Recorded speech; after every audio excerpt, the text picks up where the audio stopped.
Okay, so today we're going to get into a really personal story. It's about what it's really like to try and build a life from scratch as an undocumented immigrant in London.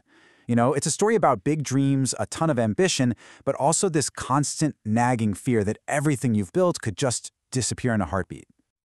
But here's the thing. This story doesn't start at the beginning. Nope, we're dropping right into the middle of the chaos with one single, terrifying moment that just perfectly captures what it's like to live in the shadows. I want you to just imagine this for a second. You get home after a super long, tough day. You peek through a crack in the door, and you see a cop in your yard. Now, in a house filled with people who have fake documents, this isn't just a minor issue. This is game over. Your heart would just stop, right? What do you even do? And here's the twist. The guy wasn't even a cop. Turns out he was just an ex-security guard in a white shirt. But that's all it takes when you're living in that kind of fear. This guy, this grifter, he just talked his way into their house, lived off their food for 2 whole months, and then poof, vanished. It just goes to show how incredibly vulnerable you are when there's no official safety net to catch you. And that paranoia, that tension, it didn't just stay inside the house. Oh no. Just a few nights later, a drunken argument about some new house guests completely boils over and spills onto the street. You've got one of the original roommates, Yurii, literally chasing a bus down the road, waving a stick. I mean, this was way more than just a fight. This was the total breakdown of order. The house wasn't a safe haven anymore. It was a pressure cooker about to explode. So that's the big question, isn't it? How does a home, a place that started with this shared dream of making it in a new country, just fall apart into paranoia and street fights? To really get that, we've got to rewind and go back to the very beginning. See, the thing about our narrator is, he didn't show up in London looking for trouble. He wasn't trying to break any rules. He actually arrived in the UK completely legally, just looking for work. And look at how fast everything changes. He starts out on a 4-month contract, totally legal, picking strawberries. But with just 2 weeks left on his visa, he makes that huge leap to London. Suddenly, his entire life depends on a fake document that cost him 35 quid. It's called an IND letter, meant to make him look like an asylum seeker who can legally work. And on top of that, he's now on the hook for a share of a staggering £900 a month rent. The stakes just went from 0 to 100 real quick.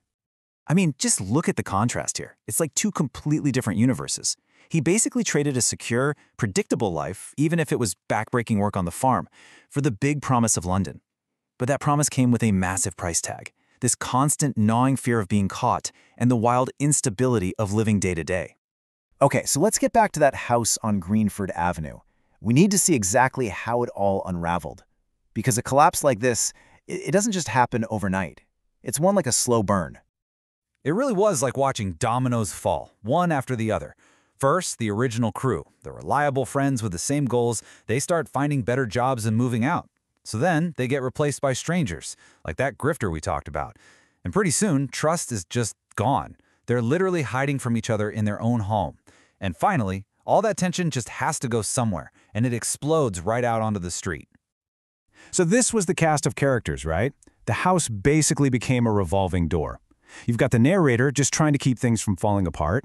Meanwhile, his friends Lita and Andre are moving on up, and then you have grifters like Losha just moving in to take advantage. When you're living so close to the edge, you just can't afford that kind of instability. One wrong person, one bit of bad luck, and the whole thing comes crashing down. So after the fight, the chaos dies down, but what's left behind is something that's almost more terrifying. Just this deafening silence and a massive financial problem. Think about that. In just 3 months, the whole dream was over. Everybody else was gone. The house that was once bustling and full of hope was now just this big, empty, echoing space with only 2 guys left to figure out what to do next. And their new reality really came down to this one single number, £900. That was next month's rent, and it was due like right now. For a full house, that was doable. For just 2 guys, it was an impossible mountain to climb. So they were completely and utterly trapped. I mean, if they stayed, they'd sink into a debt they knew they could never pay off. But if they left, they'd lose their £900 security deposit, which was basically a fortune they couldn't just walk away from. It was a classic catch-22. Absolutely no good options.